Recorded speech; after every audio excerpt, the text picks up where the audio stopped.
Is it a question of more money, more problems for college football? Rachel Bachman wrote a terrific story in today's paper explaining how the flood of money into football, and college football in particular, is a marriage of convenience between universities and television, and it's here to explain what that means. Rachel, welcome. Congratulations. Thank you. Nice story, very interesting piece of enterprise journalism. So, thank you. The numbers are staggering, right? $25 billion being pumped by television networks over the next 15 years into college football. Yes. And then, of course, when money is involved, that is causing huge structural changes in the game itself, right? Yes, it is. So how's that going to affect the universities and everything else around the college football? Well, of course, the backdrop of this is that state and local funding for higher education has been in decline for decades. And so there's a real need, particularly on the college athletics side, for those athletic departments to find alternate sources of revenue. And meanwhile, there's this parallel trend in the television industry in which people are turning off their sets and they're watching things later on DVR and Netflix and so on.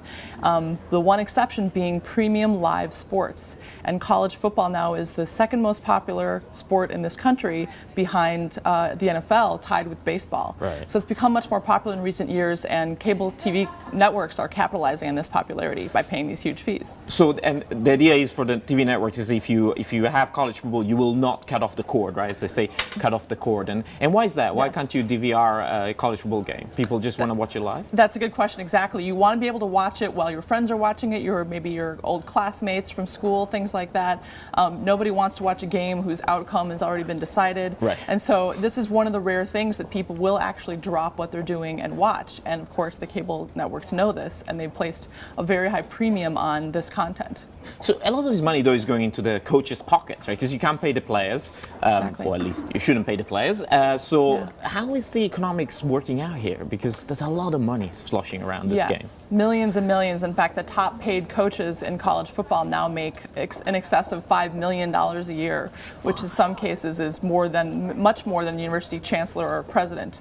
So certainly it's going into their pockets. It's going into very posh facilities in some cases, and in some cases it's actually going to buy out coaches, because since these universities have more cash, they're getting much more impatient about coaches who don't win, and they might give them only 2 years where once they gave them 3 or 4 years to win. And the TV, we talked about the TV networks kind of hanging on to viewers this way, but do they get a return from this investment in terms of advertising revenues and everything else? They do. Advertisers love this content right now. They absolutely love college football. It's a very attractive demographic. It's young, it's educated, it has a very strong affinity for the product, for college football. A lot of people have raised on these teams from birth. And so right now the market is very robust, but of course the content has increased, because one of the things these networks have done is said, we want you to add games. We want you to add a conference championship game, or in the case of the 2014 season, they're actually going to add a playoff for the first time ever. So the total content is expanding, and of course there's always the danger there of oversaturation, or certainly the market just simply getting so inflated that it's untenable. So this is like, we're about to get into a period now, we're on the verge of this period where we're going to have more bowls than my grandmother's kitchen, right? So it's going to be like a bowl every day or something.